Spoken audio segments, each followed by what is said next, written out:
Welcome to the BioHub podcast. We are joined by Jason Tardio, COO of Immunic Therapeutics. Jason has spent time in big pharma and also in small biotech. His background started as a sales representative and now COO of a very impressive biotech company. His story is awesome, so I'm very excited to share this with you. Thank you for joining us, Jason. Becca, thank you for having me. Absolutely. Yeah, obviously want just to get straight in. Could you tell us a little bit about your background? Obviously, I mentioned there that, you started as a sales representative and now COO. So yeah, would love to learn more about that. Sure. So, a bit about me and my current company. And as you've mentioned, I'm Jason Tardy. I'm the president and chief operating officer of a company called Immunic Therapeutics. Immunic is developing small molecule therapies for chronic inflammatory and autoimmune related diseases. Our most advanced asset is a medicine called vidofludimus calcium. It is in phase 3 development for relapsing forms of multiple sclerosis, and we expect data readout in December of this year. And we've also announced that we will be kicking off a additional phase 3 program with vidofludimus calcium in primary progressive multiple sclerosis in the second half of this year as well. So, very busy time, but very exciting time for the company. A bit about just my background. As you've mentioned, I've been in the pharmaceutical biotech industry virtually my whole career. So over 25 years ago, I started as a sales representative, and then over the years, just took on roles of increasing responsibility, largely initially on the commercial side of things, and then eventually worked my way into general management. So a little bit about my career. Amazing. Thank you so much for that. Obviously, you started as a sales representative and are now a member of the C-suite. What was it like starting as a sales representative, and how do you think that shaped your journey to where you are? Well, I mean, I know I'm a little bit biased, given that it was my journey, but I can't think of a better way to start your career in the pharma biotech sector than starting on the sales side of things. It really gives you ground floor insights into the market, into how physicians think and make decisions. The role itself also teaches you many attributes and many skills that you can leverage throughout the rest of your career, regardless of where you may decide to go. Remember, as a sales representative, um, you're out there alone, pounding the pavement, knocking on doors, calling on customers, and so there's a high degree of personal accountability. No one is looking over your shoulder to ensure that you're delivering X or Y on a day-to-day basis. It's really on you. So you develop a very high degree of accountability. You also develop a high degree of resiliency. You get a lot of doors shut in your face, right? Sales is not easy, and it requires that you have grit, you have determination. It also requires that you have really effective planning skills as you think about what you're doing on a day-to-day, week-to-week basis. You don't just kind of fly by the seat of your pants. You really think a little bit about what is it that I hope to accomplish today? Where is it that I need to go?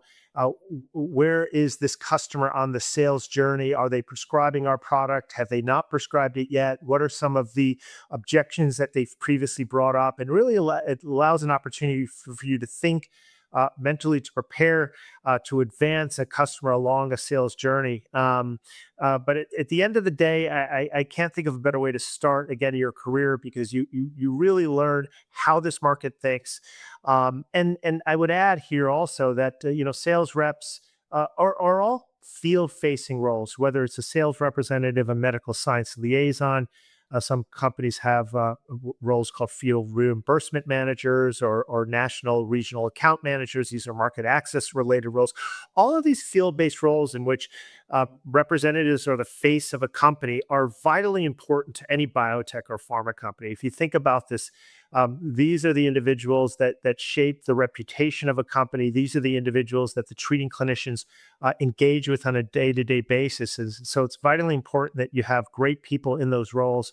These are not easy roles. They're tough roles, but the teams that are in the field really drive not only the perception and reputation of a company, but ultimately drive the success of a company. Absolutely. You mentioned there as well, obviously, sales is a hard Definitely, and obviously starting right at the bottom and working your way up. You've also gone through quite a number of different roles in your career, not obviously just obviously being a sales representative, but you made a move into marketing as well. You've held business manager titles. How have you found the sales and marketing, kind of went hand in hand? Did you find the transition easy into that area?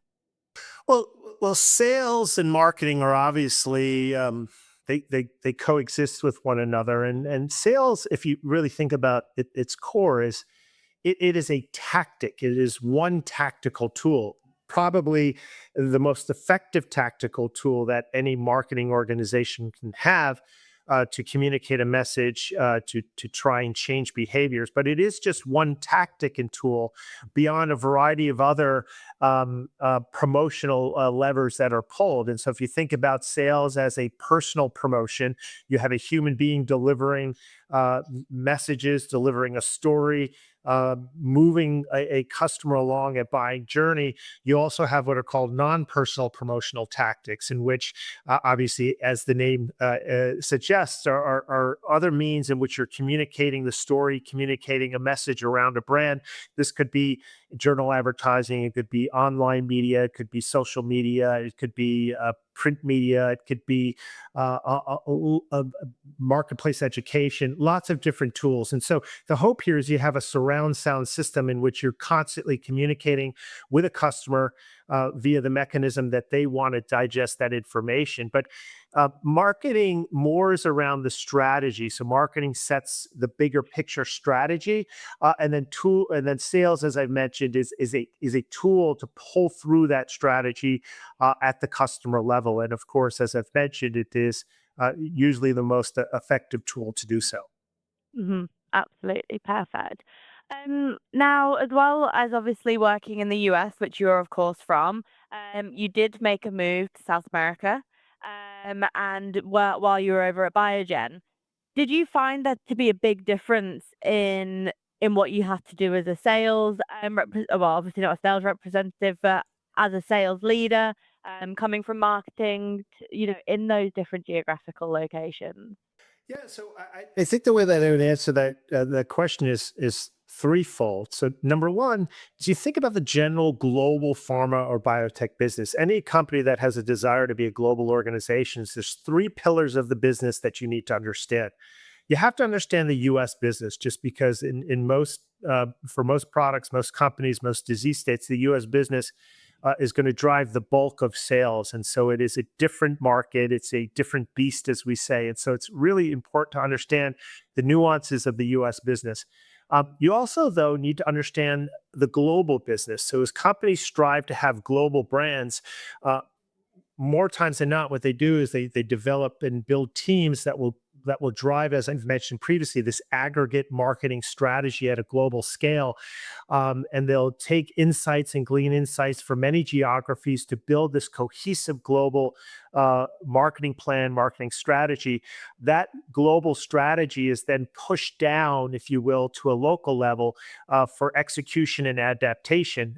And again, the US is one part, but a big part of that local adaptation. But of course, you have the European markets, you have the Asian markets, you have Middle Eastern, Northern Africa, you have Latin America, et cetera. And so when you think about wanting to become an executive, especially in a global biopharma organization, it's important that you can understand the three facets of the business: the US, the global, how they interplay, but also ex-US business as well. And so I had the opportunity during my time at Biogen to go down to South America and really lead the business as the general manager, managing director in the Latin America South region.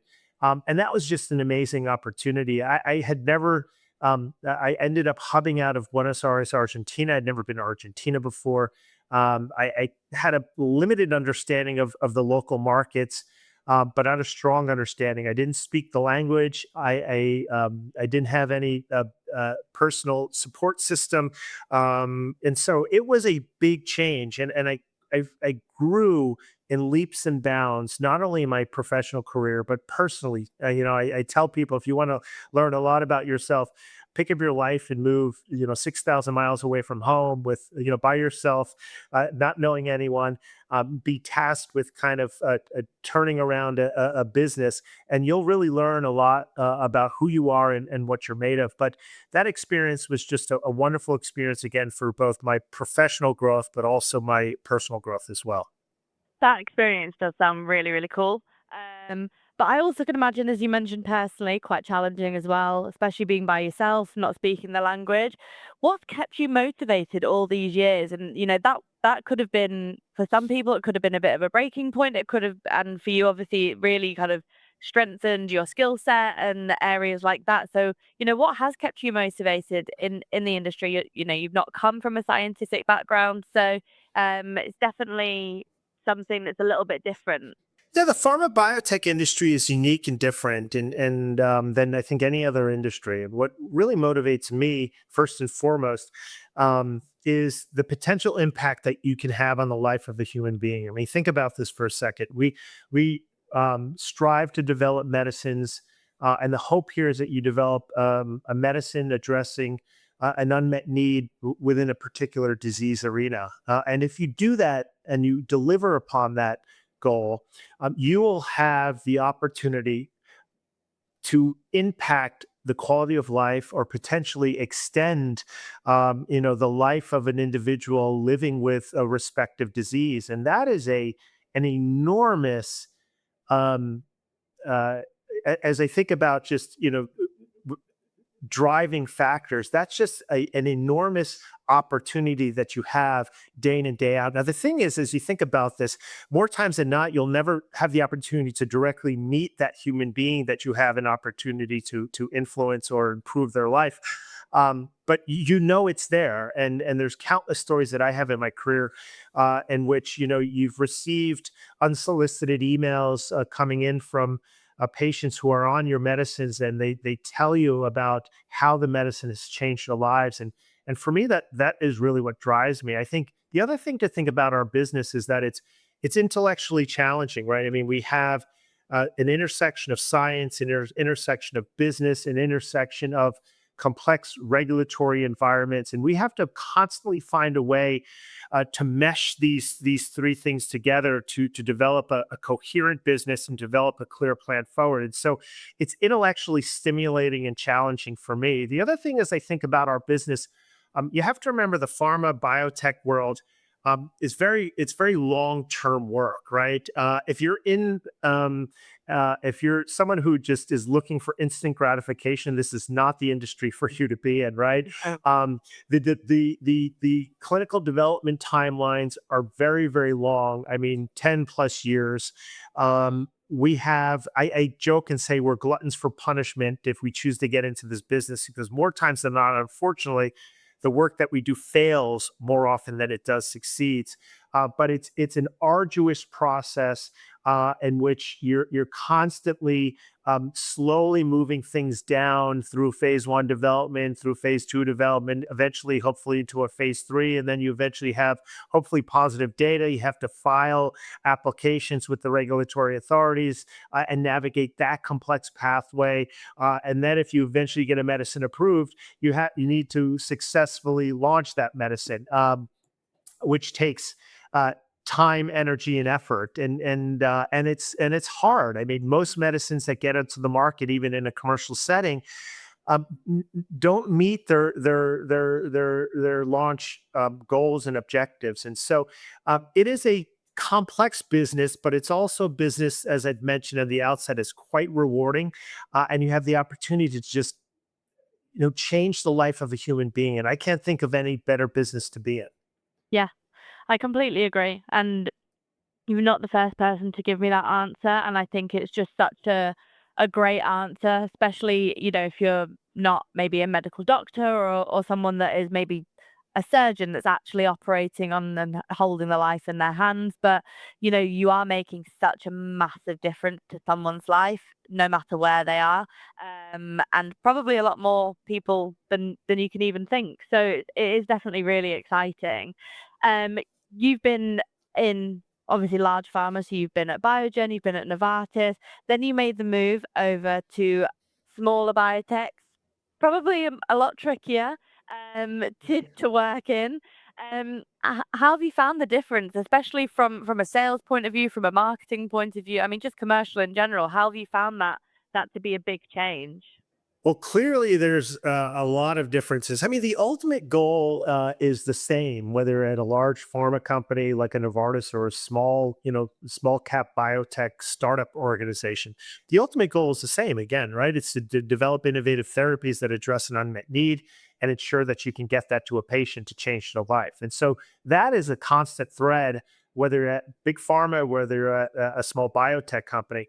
But that's probably where the similarities end. The large pharma organizations have certainly some advantages. They're well resourced, so you have lots of money and lots of people in order to execute the work that needs to be done. You have teams and armies of people. You have teams and armies of experts via function by function.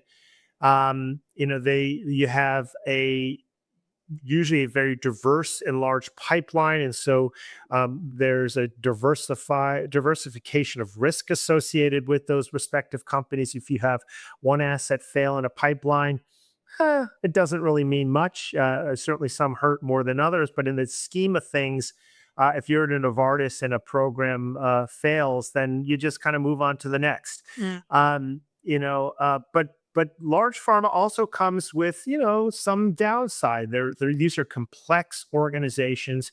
We compare them to large tanker ships in the middle of the ocean. A big freight ship, if you will, does not turn on a dime. It takes a long time to turn that ship around. And the same holds true for these large pharma organizations. There's multiple layers of complexity. There's usually multiple layers of sign off that needs to happen before decisions can be made. They're not nimble. And because of that, I think that at times can offer a strategic disadvantage.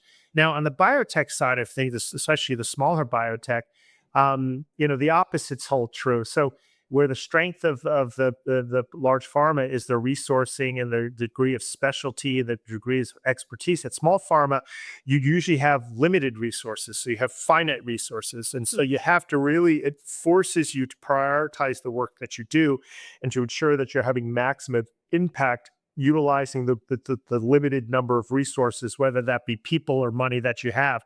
On the positive side of things, though, these organizations allow individuals to wear multiple hats, and so at a big pharma, your remit and scope is usually very, very limited and focused. You have a job. This is your job description. You're in this box. That's just what you expect to do.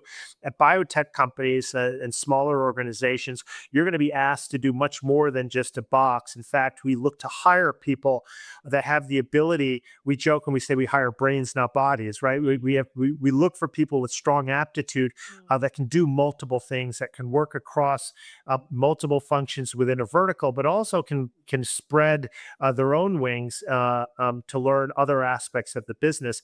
And of course, the biotech and smaller companies, it's the decision making process is much faster, much quicker. So you can pivot much quicker. You can get a small team in a room and align on a decision and say, okay, boom, let's go, let's drive forward. So there's pros and cons on both sides, and I've enjoyed both aspects of my career. But I think at this stage in my life, I really love building. And at biotech companies, you're tasked with building organizations, building culture, building vision, and building things from the ground up. And that's really what I enjoy doing. Amazing. Obviously, you're a chief operating officer now. So, again, as you just alluded to, wearing many multiple different hats compared to when you were probably in the large pharma, you were in a sales role, leading up that sort of team. At Immunic now, how was that role different to what maybe you were used to in the past? Well, yeah, I mean, so my role as president and chief operating officer, I think I equate it to being the number two at the company. So I work very closely with our co-founder and CEO to help set strategy and to execute on that strategy. I think maybe a little bit of the difference is that my focus and my remit is a bit more on the day-to-day operations. So I would say about 70% of our organization today reports into me. Mhm. I really have an eye on day-to-day execution to ensure that we're driving towards accomplishing our goals and objectives. In addition to other responsibilities like working with our CEO to fundraise and to be front facing to the investor community, and being front faced and driving business development discussions and partnership discussions, et cetera. So, my remit is kind of broad. I think as you think about a chief operating officer role in general, it, it's unique company by company, and it's unique in terms of which functions ultimately report up to a chief operating officer. But generally speaking, this role is kind of a jack of all trades, and they're really tasked with ensuring that the company is running very smoothly on a day-to-day basis. Again, this can change company by company, but generally speaking, that's the overall remit as compared to, again, when you're at a larger company, you may oversee multiple functions, but you have a very, very clear scope on what you're expected to deliver a week in and week out. Perfect. So, obviously, I'm coming towards an end now, but if you were to give advice to anyone starting in the biotech space, predominantly in sales, obviously, I'm sure you still have that sales rep in your core, going through your day to day. What advice would you give someone starting in the biotech? Because it's probably a lot different from when you started, and that roller coaster doesn't stop. So I would say, the world as we know it in terms of the pharma biotech industry, I mean, it certainly has changed since I started over 25 years ago, but much of the business has stayed the same. And so the advice I would give anyone starting in this industry is to, first of all, don't think about just short term, think about a much broader long term picture around a career that could span multiple decades, in an industry, again, in which you can impact the life of a human being. Some bits of advice from my side is, first and foremost, you have to learn the science, you have to learn the data, you have to learn the biology. Everything we do in this industry is rooted in science and data. So if you don't have a thorough understanding of the science, of the data, of the biology, of the products that your company is working on and the disease states in which your company is working on, I think you'll be at a disadvantage. So regardless of what your role is, whether it's in sales, whether you get an entry level job as an administrative assistant, whether you're working in manufacturing or working on the medical, you have to understand the science. And so again, this doesn't mean you have to get a PhD in everything, but you have to have a core understanding of the science, the data, the biology, et cetera. The second bit of advice that I would give to people is get as close to the customer as you can. I mean, think about what we're trying to do. We try to influence behaviors every day for treating clinicians so that when that patient presents that could benefit from the medicine that we've hopefully developed and gotten approved, that treating clinician makes a decision to prescribe our product versus maybe a competitor's product. And so it's important that you really understand what makes the customer tick. In this case, it could be a physician, but also it requires that we also think on the other side of the table. A customer is also the patients that we hope to serve. So keeping your ear to the ground and meeting with advocacy organization, meeting with patients, trying to understand what motivates them, what they're looking for in their disease journey, their treatment journey, et cetera. And then, of course, you have payers as well. I mean, a medicine is only as good as a medicine that's reimbursed. You could have the best medicine of the world, but if a payer won't pay for it, if in the United States that could be a commercial or government insurance company, and in Europe it could be obviously a respective country. If they're not going to pay for it, then it's for naught. And so you have to really understand the nuances of what's important to payers as well. So keeping your ear to the ground to the customers, whether it's treating clinicians, whether it's patients, whether it's payers, trying to glean insights about what's most important to them, I think will make you more successful in your career. I think the other thing you need to think about also, again, and this is just career advice in general, but it holds true for the biotech pharma sector as well, is, you know, we chase titles all too often, and I get it. People want to be recognized for the effort that they've done. They want to be recognized with promotion, vertical promotions to again to ensure that they show a continued progress of their career. They want increased compensation. I get it. I understand that, but let's not let's not ensure that that is your only focus day to day, right? I think you need to choose learning over just title and promotion. There were many, many times during my career in which I took a horizontal role, a different role that didn't give me any increase in title, that didn't give me any increase in compensation, but providing me a more well-rounded approach to the totality of the business. And as I thought about my career, I was very meticulous in where I wanted to go and the steps I needed to take to get to where I wanted to go. This doesn't mean don't focus on your career, don't have a path for what it is you want to accomplish and where it is you want to go. But don't be so focused on just vertical promotions. Think about horizontal promotions or movements that will give you a more broader understanding of the totality of the business, because it's oftentimes those moves, or at times even a step back, that will then propel you 2 or 3 steps forward, that will differentiate you versus maybe a peer or someone else when you're thinking about that promotion or that next stage in your career. And then the last thing I would say is twofold: is build credibility and build a network. And so what does this mean? Building credibility means um, delivering what you can deliver, honoring timelines, doing what you say you're going to do, delivering good work, keeping your head down, being a great teammate, showing up with great behaviors every day. All of this will define your credibility as an individual. And trust me, if you show up every day with great attitude, you're a great teammate, people enjoy working with you, you deliver on time, high quality work, you're going to get these promotions over time. I guarantee you that. Anyone would love to have you as part of their organization, but also build your network. People love to think that it's the manager's job to coach and develop someone to get them promotion. It's not. The onus and the responsibility is on you as an individual. So you have to build your network, build a network internally within your organization, ensure that people understand who you are and what your brand is all about, but also build your network outside of the organization as well, because that may open up some wonderful possibilities and some wonderful doors. So that's the advice I'd give anyone starting in this field. But it's a wonderful field. I've been blessed to be in this field. It's given me a lot of opportunity, as you've mentioned, to travel the world, to see different parts of the world, to see different aspects of the business geographically, but also to understand both strategic aspects of the business and executional aspects of the business. But most importantly, again, I think coming back to this, it's allowed me the opportunity to have a positive impact on the life of a human being. And again, that's why I get up every day. That's why I work the long hours that I work, to have the opportunity to potentially change someone's life. And so I'm very blessed for that. I absolutely love that advice. I think anyone that listens to this should really, really take a lot of advice from that.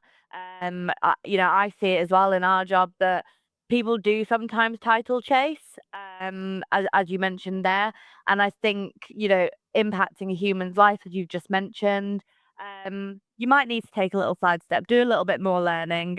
I think it will be valuable for anyone's career to always to do that, absolutely.